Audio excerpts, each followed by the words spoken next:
At the edge of the village, in a small mud hut with a thatched roof, Mama Ojo lived quietly. Her hair was streaked with grey, her wrapper faded, her feet always dusty. To the adults, she was just an old woman with nothing to offer. But to the children, she was magic. Every afternoon, they ran to her hut, laughing, calling her name. Mama Ojo, tell us a story. And she would smile, the kind of smile that made the whole world feel safe. She told them of talking animals, brave heroes, and the stars.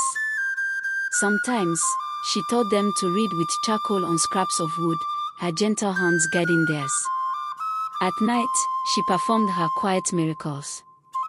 She left bowls of food for hungry children, tucked coins into wrappers to pay school fees, repaired torn clothes, and whispered prayers over the sick and forgotten. Nobody knew. Nobody thanked her. Years passed.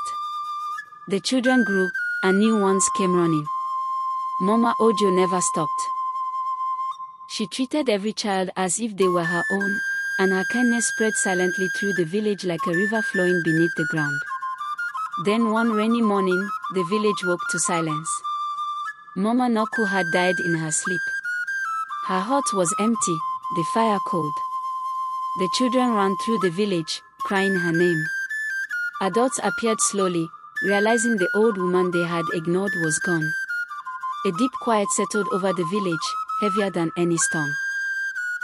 When the villagers entered her hut, they found the remnants of her life.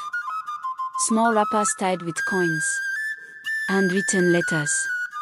Charcoal drawings and scraps of paper. Each item had a name. Each item told a story of lives she had touched. The children sobbed. The adults wept quietly, guilt and sorrow mixing with awe. The same mouths that had scolded, ignored, or mocked her now whispered her name with reverence. Mama Ojo.